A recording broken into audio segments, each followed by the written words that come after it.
Your toddler says no to everything and throws tantrums? Around their second birthday, your child begins to feel as an individual with their own desires. And sometimes these desires are very different from what a parent wants them to do.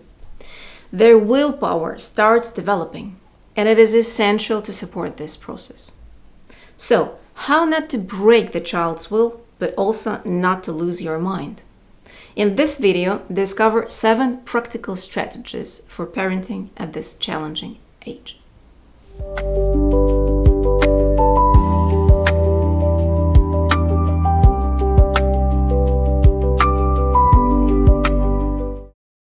Offer options within a mandatory activity. Andy doesn't want to go for a walk. Andy, do you want to wear this sweater or that one for a walk? And suddenly, he is preoccupied with a choice. And the opportunity to choose satisfies his need for freedom and self-expression. And he will be less consumed by resistances. Or, Rachel, do you want to eat from this plate or that one today? Rachel might not have wanted to eat, but now she's sure interested in choosing her plate.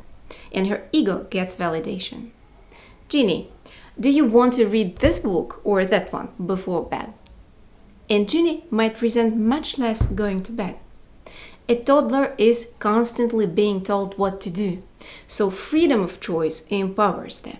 Ask your child for help to build team spirit and decrease power struggle. Would you help me take groceries to the kitchen, please? Help me change your clothes, please. Help me tidy up, please. When you treat a 2-year-old as an equal, as someone who is strong and capable, their need to strengthen their own ego will be satisfied, and they will be much less in opposition. Tantrums. Remain calm, act predictably, practice cessation of the activity. In a store, little Jenna wants a teddy bear. Her father says no. She falls on the floor in tears. Should her father buy the teddy bear? No. Otherwise, he will teach little Jenna that tantrums are a good strategy of getting what she wants. Instead, he could calmly pick up the child or take her hand. Take her outside to his car or nearest bench or quiet place. Sit down with her, offer her some water, and say calmly, "Here, sit and come down. When you're ready, we can go back to the store." Lecturing and explaining how badly she behaved won't work. Jenna is stressed and her brain simply is unable to process any information right now. 2-year-olds throw tantrums. It's normal, since they feel frustration, but do not yet possess sufficient impulse control. Calm and consistent cessation of activity will provide your child with much needed frame and stability. Talk less, do more. Come here, get up, get dressed. All that means nothing to a child of this age. A 2-year-old cannot be controlled remotely. If little Mary doesn't want to get dressed, no amount of orders will make her. Mary's mother will have to approach her, take her hand or pick her up, saying, "That's right, good job. Let's go get dressed," or "Let's go eat."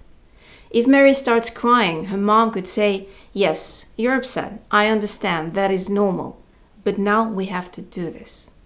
It will save you energy and prevent both you and your child from frustration if you actually guide them to the place you need them to be. Then, if you relentlessly ask them to do something, give in to your child's will within reason. Don't go for a walk if your child really doesn't want to. Stay in the park longer if your child really asks you to. Of course, do this when it is possible and when it is safe for you and your child. But let your little one feel that they have the right to control their own life. This is very important to them now. Understanding child's violence as developmentally appropriate. Correction through examples. Little Ben hits his mother, a dog, a sibling. He throws objects, he bites. Does it make Ben a bad person? No. This behavior is quite normal for a toddler. His empathy is still developing. His impulse control is still weak, but curiosity and desire to test boundaries are naturally strong. This behavior needs correction through examples. Show your toddler how to pet a dog, how to be kind to a sibling. Tell them that all creatures feel pain, sadness, and fear when hit. It will take time to correct this behavior. Be patient. Teach your child compassion.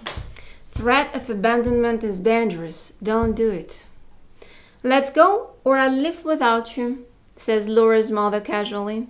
And little Laura almost immediately stops resisting and obeys. Between her own little emerging personality and her mother, Laura will always choose her mother. And by doing so, she will betray herself and break her own willpower.